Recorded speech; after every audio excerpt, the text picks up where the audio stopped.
The search for my identity started, as the brief description said, in before I came on the stage, that in 1987, I was sitting in my bedsit, and while I was sitting in my bedsit after having a beautiful home a few years ago, I'll tell briefly about that.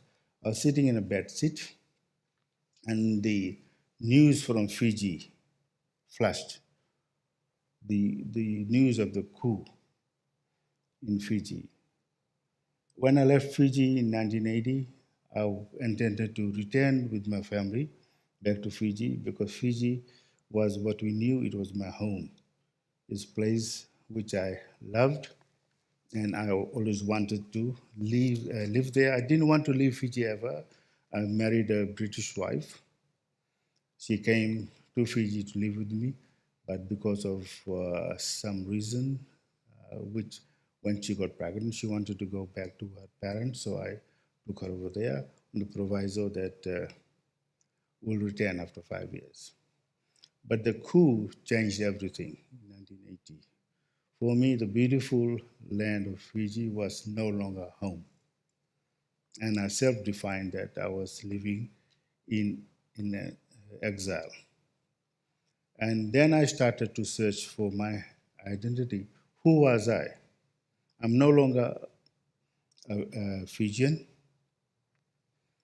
In London, everybody called me Fijian. In fact, they called me Rambuka. And I didn't look like Rambuka, probably as big as him, but didn't look like him. My mustache was bigger then. The Indians in London, they didn't accept me as an Indian because I was born in Fiji. And let me tell you why I was living in a bedsit. In about 1985, after securing a beautiful life over there, things changed dramatically for me in London. The marriage broke down, lost my children, lost my home, and because of some activities of my ex-wife, I had to resign from Met Police. Then the coup took place, lost my home, which was Fiji. Took to alcohol, took to nightclubs, took to with nightclub alcohol, took solace in multiple women, and life was going down badly. I had to make a decision at that stage, either to go down, like some people do, faced with multiple issues like that. Some of the effects you can see on me today because it imposed a lot of medical conditions on me. Survival was difficult. Unlike we see a Fijian community over here, we didn't have a Fijian community in London, not the part I lived in, southwest. Most of the Fijian community lived in southeast near Heathrow Airport.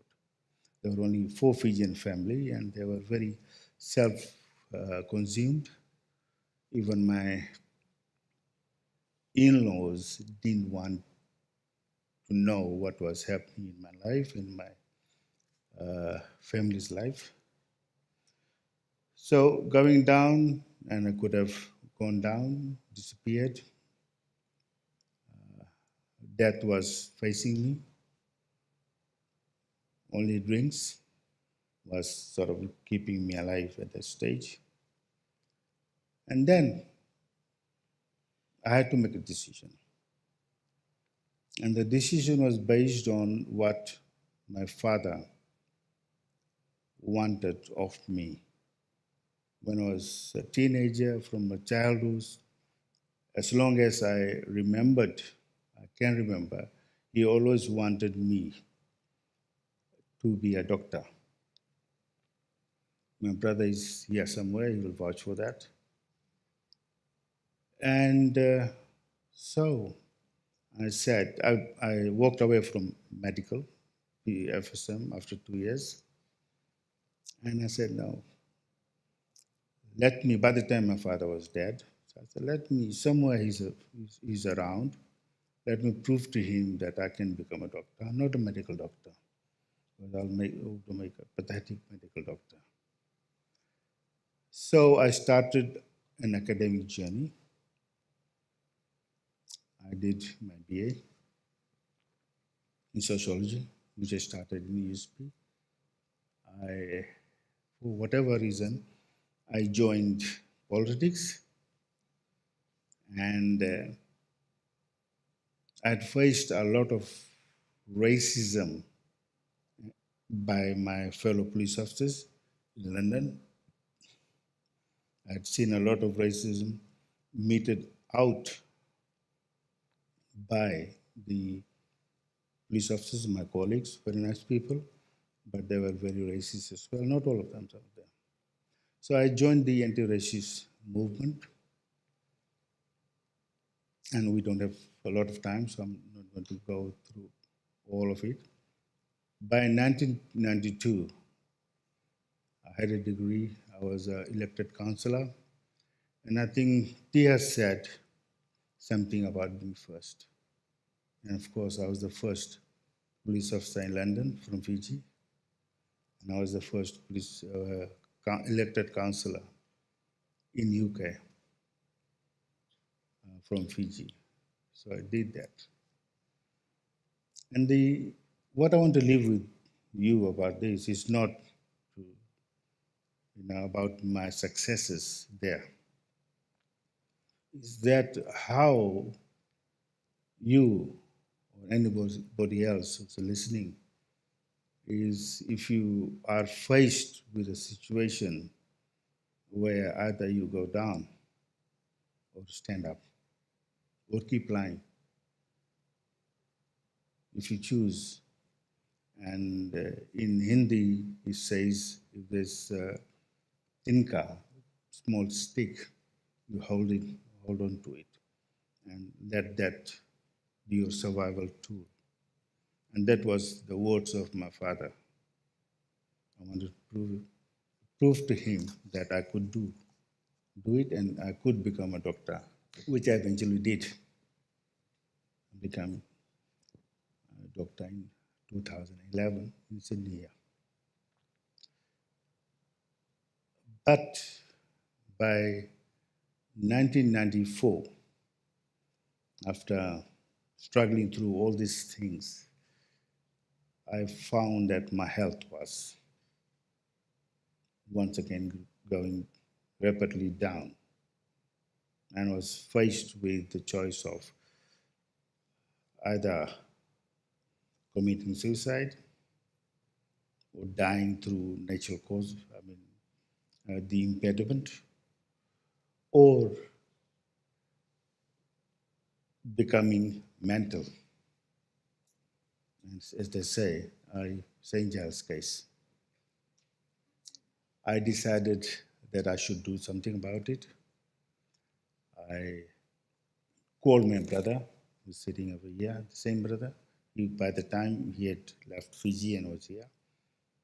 And I didn't tell him about my problems. I said, I'm thinking of leaving London and coming to live in Sydney. In fact, if there was no coup, I would have gone back to Fiji. But I could not go back to Fiji because we didn't have a home there anymore. He said, okay, come down. He sponsored me. I came here. And like most of you who migrated over here, you made a restart to live in Sydney for the first time. At probably young age, Faris was 14, others were. I just spoke to somebody who arrived here 5 years ago.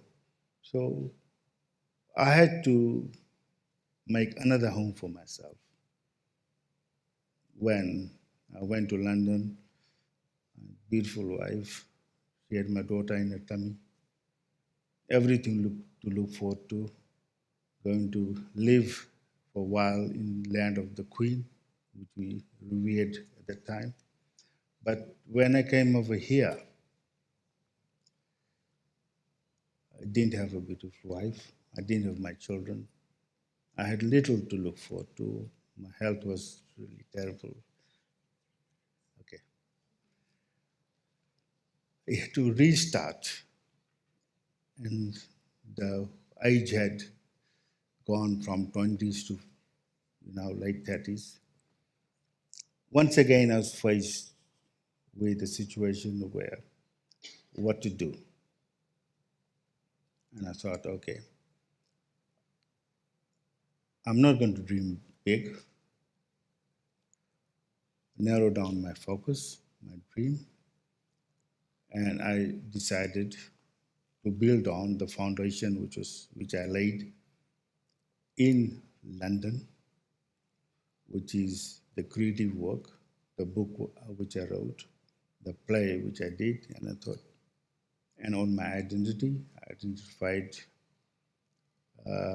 with India, especially with Girmitias. In my first book, for the first time, I wrote about the African slavery and indenture system as a way the European colonials had used human labor for their empire building. So I decided to continue with the Girmit work and creative work.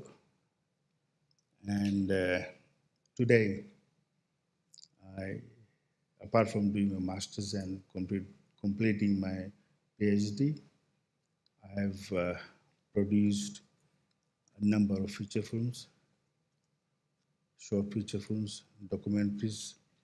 I was the first person, once again, Tia, first person ever to make a film, documentary film on Gedmit. Since then, I have made 3 more, including my doctoral feature film. So, coming to conclusion, because the time is coming. So, became a writer, written books, became a journalist, magazine publisher. There are number of things I still going to do, which have been told by the MC. In the end, the thought I want to leave with you, life it's not easy for anybody. It knocks you. You stand up, it knocks you. You stand up again, it knocks you.